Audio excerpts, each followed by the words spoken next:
দোস্ত তাওসানের সঙ্গে মিথিলার বিচ্ছেদের 2 বছরের মাথায় ওপার বাংলার নির্মাতা সৃজিত মুখার্জিকে বিয়ে করেন মিথিলা।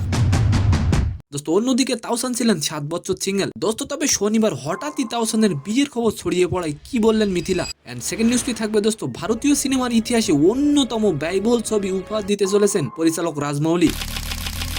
দোস্ত তবে এই ব্যয়বহুল সিনেমার নায়ক হিসেবে কাকে দেখা যাবে? সালাম নমস্কার দোস্ত। দোস্ত 2017 সালে ভক্তদের চমকে দিয়ে হঠাৎই নিজেদের বিচ্ছেদের ঘোষণা দেন তাওসান খান ও মিথিলা। দোস্ত তাওসানের সাথে বিচ্ছেদের 2 বছরের মাথায় ওপার বাংলার নির্মাতা সৃজিত মুখার্জিকে বিয়ে করেছিলেন মিথিলা। দোস্ত তবে মিথিলা বিয়ে করলেও তাওসান ছিলেন 7 বছর সিঙ্গেল।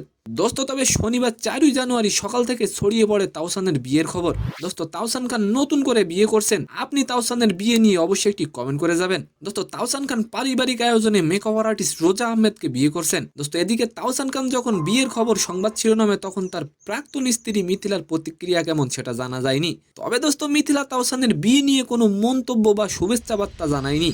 দোস্ত তবে শনিবার মেয়ে আয়রার সঙ্গে একটি ছবি ফেসবুকে পোস্ট করেন। তবে তার সেই ছবি দেখলেই বোঝা যায় ভেতর থেকে তিনি কতটা কষ্টে আছেন। দোস্ত সেকেন্ড নিউজটি থাকবে, ভারতীয় সিনেমার ইতিহাসে অন্যতম ব্যয়বহুল ছবি উপহার দিতে চলেছেন পরিচালক রাজমৌলি। দোস্ত এই ছবিতে নায়ক হিসেবে দেখা যাবে দক্ষিণী তারকা মহেশ বাবুকে। দোস্ত 1000 কোটি রুপির বাজেটের এই ছবিটিকে ঘিরে নানা তথ্য উঠে এসেছে। দোস্ত তবে ছবিটির নাম এখনো চূড়ান্ত হয়নি। তবে সিনেমাটি জঙ্গল অ্যাডভেঞ্চার ঘিরে নির্মিত হবে। তো সম্মানিত দর্শক, আজকের ভিডিওটি কেমন লাগলো অবশ্যই কমেন্ট বক্সে জানাবেন। আর ভিডিওটি যদি ভালো লাগে অবশ্যই একটি লাইক দিয়ে আমাদের চ্যানেলটিকে সাবস্ক্রাইব করে দিবেন। ধন্যবাদ।